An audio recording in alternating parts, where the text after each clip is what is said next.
let's see if this is going to work today. All right.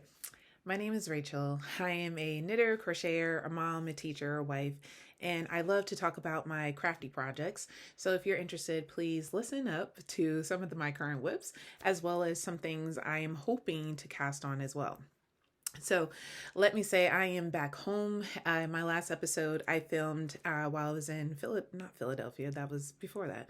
This last episode I was actually in Kansas City. I am a wonderful, proud teacher of AP African American Studies, and I had the wonderful opportunity to read for the exam in itself. And I was there from the beginning of the reading to the very end, and it was an absolutely incredible experience to be around so many other educators who are just as passionate about the subject and wanting to make sure that we can exchange not only our experiences that we had in leading the course, but also our goals for when we are launching the course for next year. There is another version of the framework that came out on June 3rd that is giving us another opportunity to evaluate students' understanding of the content, as well as picking up where we left off with the two previous frameworks. Because I've been teaching this course since its pilot, and it's been absolutely incredible. So I'm super, super excited about that.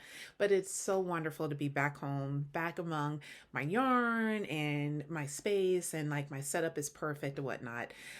Since I've arrived back, I've made some significant changes to the projects I'm working on.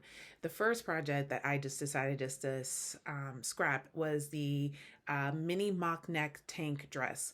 I was making so much progress, and I got to the point where the body was basically done. So if I was going to wear it as a top, I would be done. So I decided to try it on, and I had so much side boob action. It's not even funny. And I knew when I was making this shirt, or this garment, I should say, that this was a strong potential. And I was like, you know what?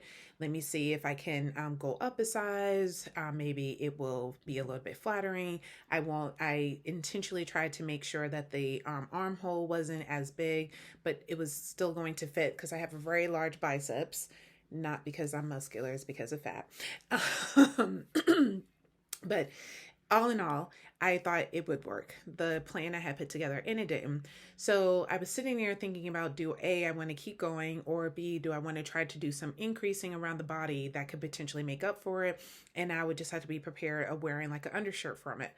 And then I thought about the whole purpose of the dress. The whole purpose of me making this was to have a custom made maxi dress that fit my unique shaped body, that I'm very narrow at the top and I slowly widen out towards the bottom. And I really wanted to have a dress that would help flatter my figure. It's very hard for me to find garments that are sewn that actually look really flattering on my figure, because I'm not shaped like your average tall woman. I'm not like a beanpole anymore. I used to be just straight up and down, no curves whatsoever. But after having children, I've winded out. And so I was hoping to make this dress that would really be complementary to the curves of my body, and allow me to embrace it while at the same time, be a beautiful garment. It did not meet my expectations. The yarn is perfect. I absolutely love the yarn. I purchased it from Needles at the Ready, and the yarn in itself is so beautiful. I love the way it sequins out in terms of the color. I actually want to see if I can grab it, but I don't know where. I genuinely don't know where I put it. It could be over here in this array of stuff. So let's see. Is this it? Maybe. It's something. What is in here? When you have so many project bags where you don't know what is what? That's my situation right now. Okay. Bam. Oh, I think this is it. I think this is the one. Let's see. It is. So I mentioned, oh wow, I caked up all of that. I mentioned that I had purchased 5 skeins of Needles at the Ready. It's fall yarn. And this is what is so beautiful. I really don't want to frag it because I love the way the the garment looks. But see, look at the armhole. Yeah. So I was even thinking about what are some things I could do that I could potentially do a little rouging. I could finagle it, or I can pick up stitches around the armhole in order to add more something coverage on that particular side. So I could still do that. I haven't, as you can see, I have not frogged the garment, but I genuinely don't know. So if you have any suggestions, definitely let me know. But I have to say, for fingering yarn that can be used to make a pair of socks or obviously a fingering weight garment, I highly recommend it. This is really well dyed. And what I love so much about it is that it has a striping effect unintentionally. Because usually I don't like variegated yarn because it the lack of consistency. But with this gives me the consistency I need, where it's not boring and it's really engaging. And I really loved it. I love the yarn and I don't want it to go to waste. So I think the logical thing for me to do is to repurpose this particular yarn for another project. And initially, I had planned on making the cinema sweater by Veronica Lindbergh. I had planned on casting on for that, but as I was looking at the yarn, I was like, God, this yarn would be perfect for a maxi fingering weight dress, but unfortunately it didn't work. Now there are some other camisole projects I could potentially use that yarn for, and I am considering it, but as of right now, that's not going to happen. So in addition to making a very wise decision about that, I also finally made a wise decision. I really did not do a good job planning because for this, if you would just excuse me one more time.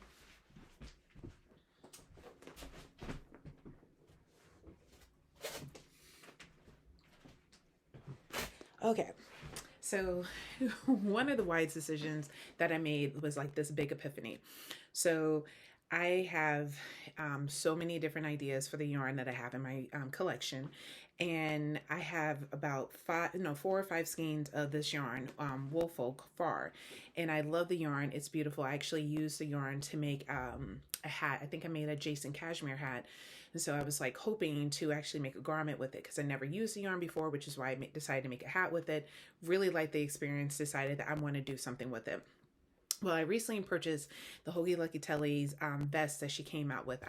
For the life of me, I can't remember the name of it. I'm trying to pull up my Ravelry in the background to see if I can figure out the name of it. But anyway, while that's loading, I purchased this particular vest pattern. It's like an all over cable.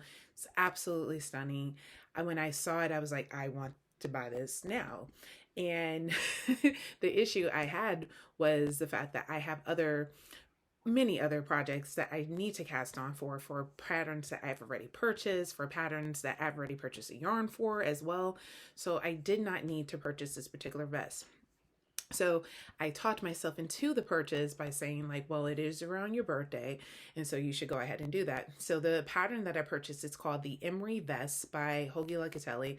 And what I love so much about this pattern is her generosity. In addition to making a vest, she also included the pullover version of it as well. And quite often with knitwear designers, they will do a pattern for the vest, or they'll do a pattern for one part of a type of garment and then do a separate pattern for the other. And it's the same design. It's even the same stitch count with in terms of what is the word? The gauge I'm looking that you need to do, but you have to buy two separate patterns, and it's usually for like $9. Like in Andrea Mari's tessellated vest, the tessellated vest and the tessellated pullover both are $9. And you couldn't buy them both and like maybe buy them both for like $12. I would have done that. Instead, you had to spend $18 on two separate patterns that pretty much had almost identical structure or what it. So that frustrated me, but like the obsessive person I am, I did end up buying both of them. But what I love so much about the Emery vest and pullover by Hoagie Locatelli, which again, really generous, that is an all over vest and or pullover. It's worsted weight yarn. It calls for a variety of different yarn that really meets your needs. So if you're someone who loves to incorporate mohair, this is a great pattern for you. But if you're someone that loves to just work solely with the yarn, this also will work really well for you. So I decided that I really, really wanted to make the vest version. And initially I had purchased a quantity of cotton yarn. It was a cotton merino yarn. I purchased it from an online store. And unfortunately, they advertised that they had them on the amount of yarn I needed, but unfortunately, they didn't actually have that in stock. So they were able to give me a refund for the money. And so I had thought long and hard about like, what am I going to what yarn am I going to use? And then I recalled that I had this sweater quantity of, not sweater quantity, I had a vest quantity of this yarn, and sure enough, I do. So I'm going to use this. I really am, and it's in black, and I thought this would be really cool to use as a cover for a variety of different items. Or if I get so inclined, I can also maybe make it a quarter length, not a quarter length, I guess it is like quarter length sleeves for the item if I decided don't want to go the vest route. I really want to go more of a pullover. So I'm glad I have that particular option with this. And so I'm going to start off with using my wool folk fur yarn, and I'm going to use my project bag that I recently purchased for my birthday. So this was like a birthday acquisition for myself. And so I'm glad that that's there. In addition to making the decision about the dress and about the vest, I decided to put a break on the shawl. In my last video, I mentioned that I was working on I believe it's called the Artist shawl, and I love this pattern so much. I was having so much fun doing it. And I'll tell you the reason why I'm taking a break from it. So this is what I've done so far. I'm not too happy the way that this keeps falling over, and I'm hoping that with blocking will help, but I don't think I picked up enough stitches. I think I should have picked up one more stitch there, but that's the reason why it's folding over. But I'm hoping with blocking, if you look closer, that will take care of itself. But I just successfully completed the third version of the third stripe, and then I'll do another green, and then I will keep going on from there. And again, love it. This has been such a joy to knit. It's such a comfortable knit. And if I wasn't doing one of the projects I'm going to talk about in a minute, I would probably be working on this primarily and probably would be finished by now because it took me a minute to figure out the mosaic piece of the yarn, and I was doing it and I was like, this does not feel right. You're doing this wrong, Rachel. Stop and try again. And sure enough, I was doing it wrong. I ended up watching a video about mosaic knitting, and it just like clicked to me about it because I've done mosaic knitting before because I knitted the tessellated vest. So clearly I know how to do that. So fortunately, I just pumped the brakes and I waited until, and I decided, you know what, I don't have the mental energy to engage with this particular project right now. So why not take a break from it? And when I get home, I will work on it. So I am going to pick this back up and work on this again. Probably sooner than later because it really is calling to me. And after it being so cold in my building right now because we have the AC cranking and it's very cold, I really could use a shawl right now. So and I know that this is going to grow to such a beautiful width, and so I'm really excited about it. It's such a great pattern, and I cannot wait to do another. I think her name is I know her last name is Hornsby. I can't remember the first one. I think it's Natasha Hornsby. But it's called the Artist Shawl. It's a worsted weight, DK worsted weight yarn that you can use. I'm using both DK and worsted weight for this particular project, but the worsted weight yarn I'm using is more of a lightweight, and I was able to get gauge, but then I have to remember that with gauge for this particular pattern, it's really not about the size, so to speak. It's more about, will you have enough yarn to complete the project to the satisfaction that you're looking for? Because it's one of the things I really like about shawls that is starting to turn me on to a little bit. It's okay if you don't get gauge. It's not ideal, but if you don't get gauge, will you have enough yarn in order to complete the project? So I am going to start working on this project again, either this week or next week. It depends. So that's where I'm at in my Artist shawl. I didn't do too much sock knitting while I was away. I started doing the pattern called Summer Love, and I really don't like it. I was trying to get into it. I was like, oh, maybe I'm doing it wrong. I totally frauded it and tried again, and just isn't really meeting my fancy, but I'm going to go ahead and keep going with it. I think the biggest issue is that the pattern calls for a heel flap heel, and I don't really like those. I really, really, really like the shadow wrap heel. And I'm like, why am I preventing myself from doing that? If the shadow wrap heel fits my foot as well as it does, then do it. But I keep going back to like one of my favorite pair of socks that I knitted. And the reason why those are my favorite pair of socks is not because of the heel flap, it's because of the yarn. I use the Lang Yak sock yarn, and it has I think it was the yak. I think it was either yak. No, it's the Lang Alpaca Socks yarn, SOXX. This yarn was so beautiful and soft to the touch. And it was such an incredible knitting experience the entire time. I did not want to put down those pair of socks. It was actually the pair of socks that made me fall in love with this type of um, garment making, or accessory making, I should say. And so, with those being my favorite pair of socks, and I did do a traditional heel flap with that, where you knit one, slip one, knit one, slip one, and then on the reverse side, you purl one, slip one, purl one, slip one. So, absolutely love those particular socks. But again, I think it came more down to the yarn, not necessarily the pattern or the heel flap. So, with all that said, my goal is to remember that every time I've done a shadow wrap heel on a pair of socks so far, I noticed I had a really uncomfortable fit into the socks. I actually have a couple of pairs of socks that I've knitted that fit really well. But at the same time, I did hear that the heel flap is just more durable than your shadow wrap heel and the others. So, with that said, I genuinely don't know which one I'm going to do. I typically don't walk around in just my socks. I always have on a pair of slippers on my feet, so I'm hoping that will help it sustain. So, but I just didn't like the heel flap of it as well. So I'm gonna keep playing around with it and make my decision. Um, that is the only reason why I'm not showing you the socks right now. They're beautiful. I'm using a self-striping yarn that I got from Biscotte yarn store. I'm using their actual biscotti. I don't know if it's Biscotte or biscotti sock yarn.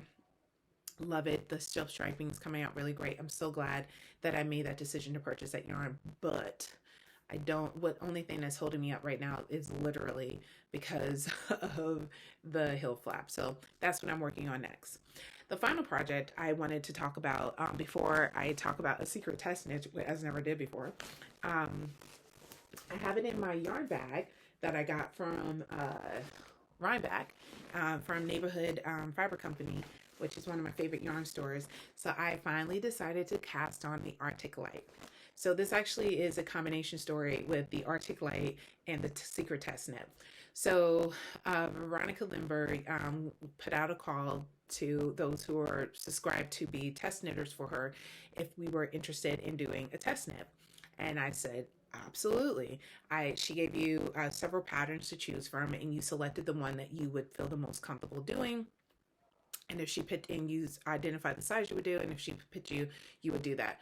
Well, I got selected. Still can't believe it. It's incredible. Wonderful opportunity to do another test knit for this woman. Clearly, I'm obsessed with her patterns because this is like my fifth or sixth test knit for her.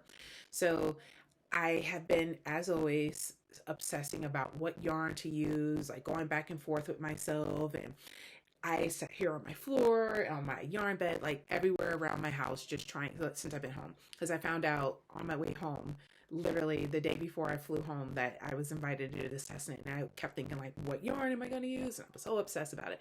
So finally decided that I was going to use my Knitting for Olive cotton merino yarn. So this is the skein of it. Well, I had 4 skeins at home, and I did the math, and I realized I would just need 10 more at home.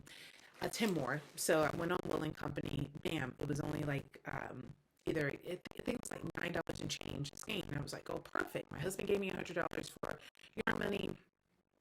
I have That's perfect. So I decided to go ahead and order it. So I ordered it, was all set to go. Came home and I did a swatch, didn't get gauge. So let me be clear, the swatch that I made was itty bitty tiny. I think I cast on, let me see if I actually have it in here. I don't. I think I cast on about 16, 17 stitches. So I was only measuring like an inch of the yarn and then multiplying by 4. I typically do that for like my swatches, especially if it's for a person I've knitted, patterns I knitted before, because more than likely I'm going to get gauge. Well, I didn't. So I was like, oh, I can't do it. And I was very upset.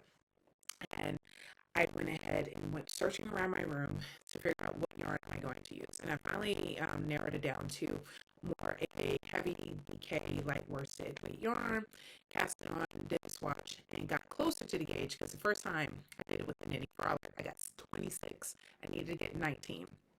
And for with this particular yarn, the thicker weight yarn, I was able to get closer to 20. So I was sitting here just like so frustrated with myself. I made myself go to bed because I was obsessing about it. Went to work, had not a very good day. We all have it. Even as teachers, we don't always have the best days with our students. And I unfortunately do not have a very good day with my students. So I was feeling stressed because I just came back from this incredible professional development that was intense, but so helpful to my development as a teacher. I came home on a Sunday, and then the next day I had to go back to my full time job, which I was working on at the same time. So during the day, I was doing my professional development, and at night, I was doing whatever work I needed to do for my full time job, like grading, uploading grades. I'm handling the student government elections, right? So come home, quickly interact with my family, go to bed, wake up in the morning, go to work, do the same thing on Tuesday, and by Tuesday, I was spent. Like my brain was just like, so I left work, and before picking up my kids, because I had until like 5 o'clock, 5:30, 6 o'clock to pick up my kids, I decided to stop at one of my favorite yarn store called Gathering Here, which is located in Cambridge, Massachusetts. So I go there, and I'm just wandering around, and I'm like, if I see something that really calls out to me, I'm going to get it. Well, I did. I was wandering around the store, and I saw this beautiful purple yarn, and I'm too chicken to make an all over purple sweater. And as I'm standing here staring, trying to work my nerve up to buy this purple, I see this beautiful electric blue yarn by Hedgehog Fibers. I knew I wanted something tonal, and I wanted something that I could wear both in the light, how can I say this, cooler summer months as well as in the wintertime. So I purchased this. I bought Hedgehog Fibers. This is their 100% merino machine washable, which is something I wanted because I want this to be a sweatshirty type garment, in wearing in frequency. And for every 100 grams, you get 200 meters. And let's see, this yarn is made in Ireland. And I've used Hedgehog Fiber yarn, and I've always had such a wonderful experience with their yarn. And although I'm a little worried about it peeling, I just bought a gleamer, which should help me if I do have some peeling with the yarn in itself. So I went ahead and purchased it, and because I didn't want to come home with that negative energy, I found a place. My husband ended up picking up our children, so I just found like a place where I can sit and park outside. The sun was coming through. It was a really lovely afternoon. I put on no, I had some music on, but then I decided to put on an audiobook. It's called Swipe. And I put on the Swipe audiobook, and I ended up casting on, and I made sure I counted my stitches, and I ended up doing a good 4 inches before feeling that energy just shift, and I was able to feel much better. And I got home, interacted with my beautiful children, and was able to relax for the rest of the evening. So I'm so glad I did that. It was so therapeutic just to kind of get a relax, release moment. So I'm really grateful for that. Like, once again, how therapeutic knitting can be, how it can help you cope with thoughts and feelings that you don't always know how to verbalize and whatnot. So I felt so renewed going into work on Wednesday, and have been feeling that way since then, since using this yarn. And one of the things I love about this electric blue yarn is its brightness, and I'm hoping that if I can successfully make this garment with the brightness, I'm going to feel the courage to continue this trend, because I love the way bright colors look on me. I love the way this pink, for example, looks on me. So I want to make an all over pink sweater. I still haven't done that. That's one of my goals.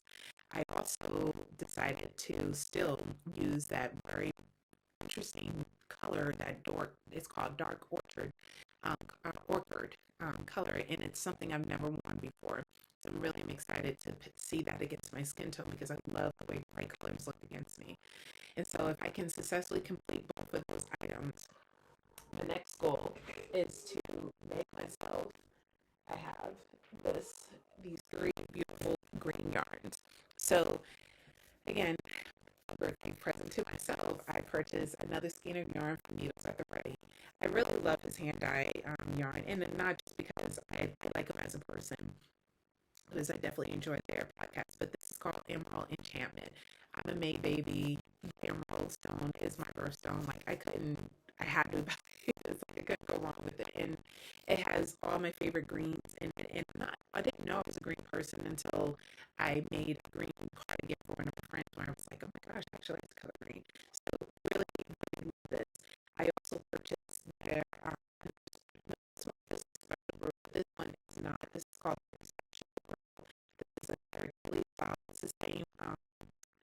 the farm cheap for y'all. So people are always thinking, wait,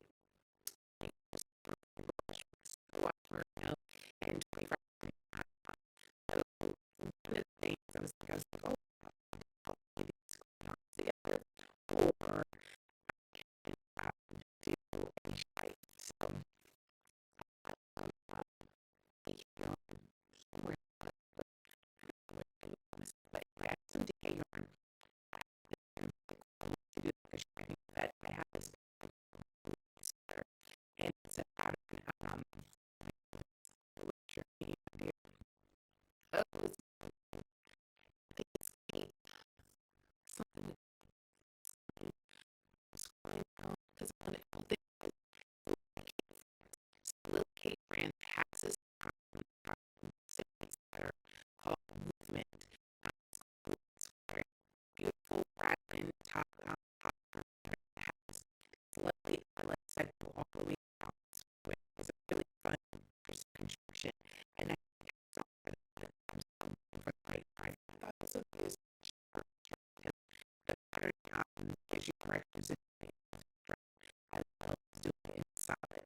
So